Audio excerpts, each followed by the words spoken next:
നേരത്തെ പറഞ്ഞതുപോലെ നായകൻ പ്രതിനായകൻ അത് തന്നെയാണ് ഉദ്ദേശിച്ചത്. ഡിഫറൻസ് വി നായകൻ വെച്ചാൽ നായകൻ എന്ന് മാത്രമാണ് ഡോമിനേറ്റ് ചെയ്യുന്നത്. ഇപ്പോൾ വിനായകനാണ് നായകൻ, അപ്പോഴാണ് വി എടുത്ത് കളഞ്ഞത്. അങ്ങനെയാണ് നായകൻ കിട്ടുന്ന ചാൻസിലൊക്കെ എന്നെ പറ്റുള്ളൂ. എൻ്റെ പേര് വെക്കുമ്പോൾ അങ്ങനെ എഴുതാൻ പറ്റില്ല. മൂട്ടി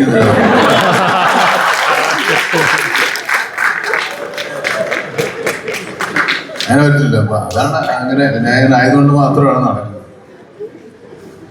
ഞാൻ ഈ പെണ്ണുങ്ങളെ വിളിക്കാതിരുന്നിട്ട് അവരിങ്ങനെ അക്ഷമരായിരിക്കുന്നതെന്നൊരു സംശയമുണ്ട്. എന്തെങ്കിലും ഉണ്ടെന്ന് ചോദിക്കട്ടെ. ഓഫ്കോഴ്സ് നമ്മൾ ഏറ്റവും ഇമ്പോർട്ടന്റ് ആയിട്ടുള്ള ഒരു പാട്ട് ഇതുവരെ കഴിഞ്ഞിട്ടില്ല മമ്മൂക്ക. ഇപ്പൊ നമ്മള് വി നായകൻ എന്ന് പറഞ്ഞതുപോലെ 30 വർഷത്തോളം സിനിമയിൽ സജീവമായി നിൽക്കുന്ന ഓരോ കഥാപാത്രത്തിലും അദ്ദേഹത്തിൻ്റെതായ തനത് ശൈലിയിൽ എക്സെൻട്രിക് ആയി അവതരിപ്പിച്ച് നമ്മളെ കൈയടുപ്പിക്കുന്ന അഭിനേതാവ് തന്നെയാണ്. മമ്മൂക്കയുടെ പെർമിഷനോട് കൂടി അല്ല, നായകനെ ലാസ്റ്റല്ലേ വിളിക്കുന്നത്. ശരി, അവർ സമ്മതിക്കുന്നില്ല. വിനായകൻ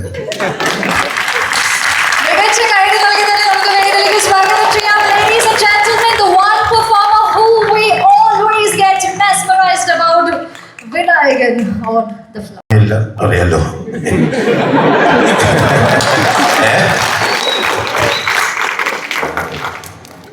ലൈഫിൽ നടക്കുന്ന ചില സംസാരിക്കാൻ അറിയാമെങ്കിൽ നന്നായിട്ട് അഭിനയിക്കാൻ അറിയാം. ഇനി ഉണ്ടാവില്ല ഇങ്ങനെ ഒരു സിറ്റുവേഷൻ, ആർക്കും ഉണ്ടാവില്ലെന്ന് എനിക്ക് തോന്നണം.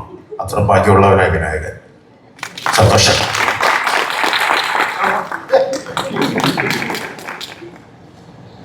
രണ്ട് വാക്കിലെല്ലാം ഒതുക്കിയല്ലേ? ബാക്കി ഞാൻ പറയാം.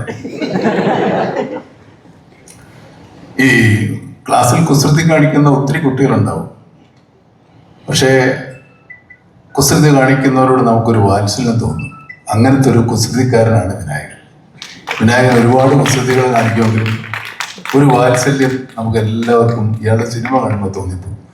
ഇത് നമ്മളല്ലാതെ കാണുന്ന വിനായകനാണോ എന്ന് തോന്നിപ്പോകും. പക്ഷെ അല്ലാത്ത കാണുന്ന വിനായകൻ ഇതിനേക്കാളും നല്ലതാണ്. ശരിക്കും കാണാനില്ല അല്ലേ? എന്താ നായകൻ വന്നു. ഇനി